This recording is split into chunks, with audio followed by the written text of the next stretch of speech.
오늘도 우리에게 새날 주신 하나님을 찬양합니다.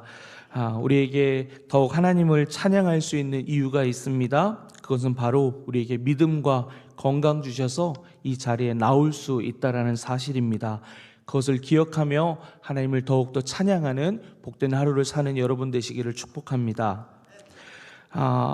하나님께서 가장 좋은 것으로 이 하루를 채워주시고 우리의 기도 가운데 응답해 주실 것을 믿고 힘차게 승리하는 여러분 되시기를 다시 한번 축복합니다.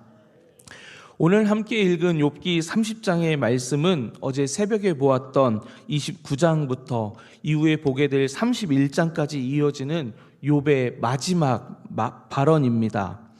욥은 그 각 장에서 과거와 현재 그리고 미래라는 시간적인 구분을 두고 이야기하고 있습니다.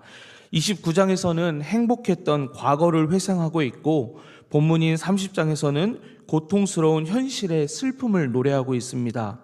이어서 마지막으로 31장에서는 자신이 무죄로 밝혀지기를 바라는 그 미래의 소망을 말하고 있습니다. 29장에서 행복했던 때를 나타내는 단어가 있습니다. 우리가 좋았던 옛 추억을 이야기할 때 이렇게 말을 하지요. 그때에는 그랬는데 라고 말입니다.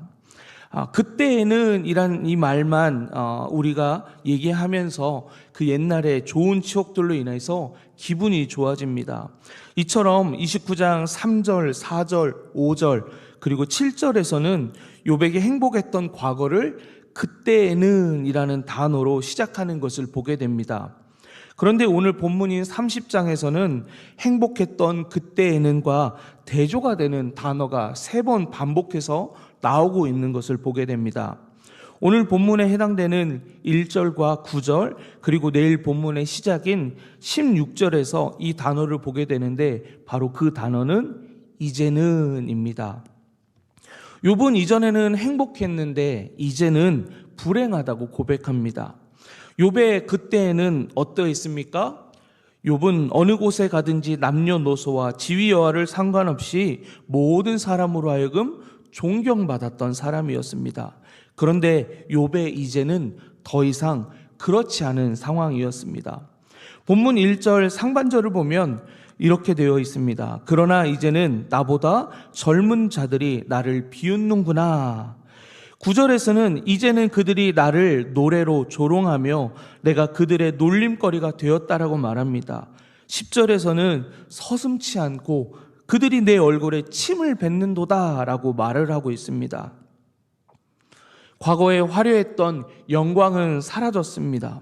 조롱과 멸시의 대상으로 욥은 탄식하고 있고 더욱 슬퍼할 수밖에 없는 상황에 처해 있습니다. 욥을 비웃고 조롱하며 놀리고 침을 뱉는 사람들이 누구였는지를 보면 욥의 비참함이 더 크다라는 것을 알게 됩니다. 1절 하반절을 보면 욥을 비웃는 그들이 누구인지 설명합니다. 욥의 양떼를 지키던 개들과 별반 다르지 않은 비천한 자들의 자식이 바로 그들이라고 이야기합니다. 이어서 2절에서 4절을 보게 되면 척박한 땅에서 간신히 살아가고 있는 사람들이 그들이라고 이야기합니다. 그들은 힘도 없고 능력도 없어서 사람들이 살아가는 공동체에서 떠나가 척박한 땅으로 가서 나무에서 잎사귀와 뿌리를 먹을 거리로 삼을 정도로 가난과 기근 속에 있는 사람들이라고 이야기합니다. 또한 5절에서 8절을 보면 공동체에서 철저히 외면당한 사람들이 바로 그들이라고 이야기합니다. 이들은 마을에 들어오게 되면 사람들이 그들을 도둑으로 여겨서 소리를 지르기 때문에 쫓겨날 만큼 범죄자로 취급받았던 사람들입니다. 그래서 마을에서 멀리 떨어진 골짜기나 흙구덩이나 바위굴 같은 데에서 마치 들짐승과 같이 살았던 그런 사람들이라고 이야기합니다. 마지막 8절에서 더 자세히 나오는 내용을 보게 되면 그들은 미련한 자의 자식이라고 이야기하고 이름도 없는 자들의 자식으로 고토라고 얘기하는데 곧 고향에서 쫓겨난 사람들이라고 말을 하고 있습니다. 이들은 자기 멋대로 하며 공동체에 전혀 도움을 주지 않는 존중받지 못하는 그런 사람들이었습니다. 가족을 잃고 재산을 잃고 건강을 잃은 욥은 자신의 신앙까지 부정당한 상황이었습니다. 그거보다 더 고통스럽고 더 마음이 아픈 건 그런 욥에게 예전 같으면 욥을 멀리서 눈조차 마주치지 못했던 그런 사람들로부터 비웃음과 조롱을 당하고 있으니 욥은 더욱더 비참한 처지에 놓여진 것이었습니다. 이런 상황에서 욥에게 더욱 비참하고 한탄스러운 상황이 있었습니다. 그 상황은 그를 도울 자가 없다라는 것이었습니다. 13절의 말씀을 함께 읽어보도록 하겠습니다. 13절의 말씀입니다. 그들이 내 길을 헐고 내 재앙을 재촉하는데도 도울 자가 없구나. 아멘. 우리가 하나님의 백성이라면 어떻게 살아야 하는지를 로마서 12장 15절은 우리에게 이렇게 가르쳐주고 있습니다. 즐거워하는 자들과 함께 즐거워하고 우는 자들과 함께 울라.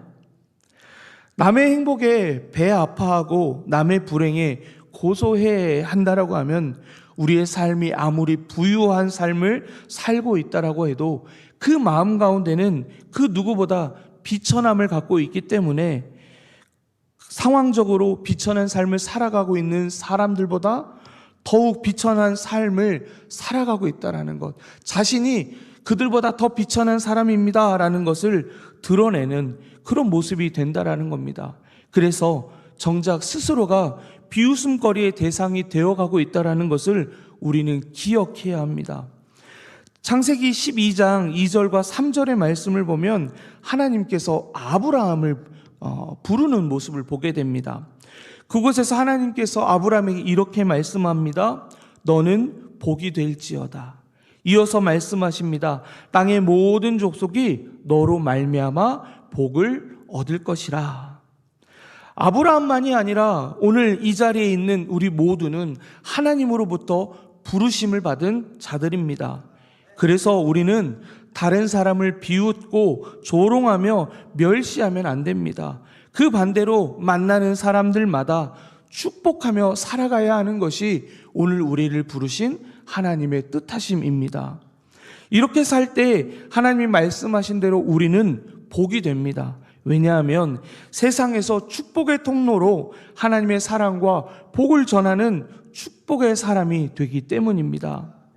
우리 주변에 욥과 같이 이유를 알 수 없는 고난을 당하는 사람들이 있지 않습니까?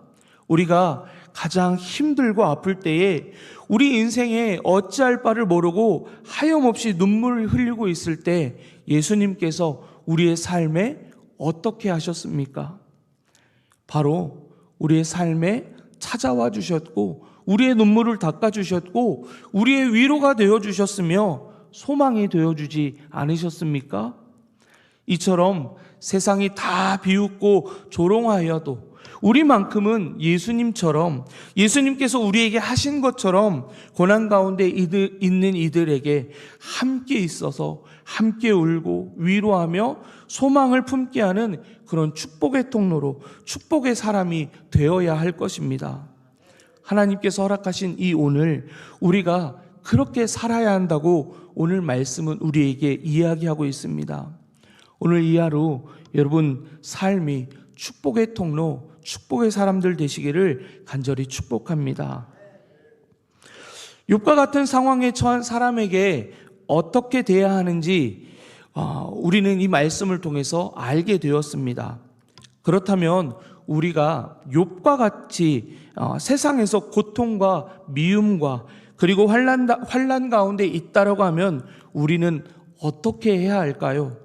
앞서 알게 된 우리가 그런 사람들을 어떻게 대해야 할지 이 내용보다 우리가 처해 있는 이 고통과 미움과 환난 가운데 우리가 어떻게 해야 합니까? 라는 이 질문에 우리는 더 그 답을 알고 싶은 마음이 있지 않을까 싶습니다.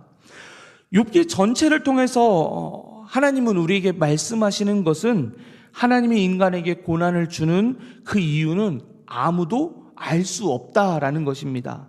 그럼에도 불구하고 그 답을 굳이 이 말씀 가운데, 욥기의 말씀 가운데서 찾는다라고 하면 욥기 1장과 2장의 말씀에서 그 답을, 고난의 이유를 찾을 수 있습니다. 그 이유는 바로 그가 온전하고 정직하여 하나님을 경외하며 악을 떠난 자였기 때문입니다. 요한복음 16장 33절을 보면 예수님께서 제자들에게 고별 설교의 얘기를 하는데요. 이제 제자들과 떠나는 장면에서 마지막 제자들에게 하는 이야기가 바로 이 내용인데요. 이렇게 됩니다.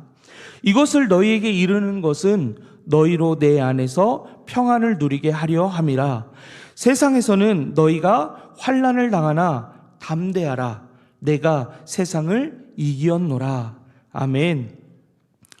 예수님의 제자들에게 말씀하신 것은 너희가 세상에서 환난을 당하게 된다라는 것입니다.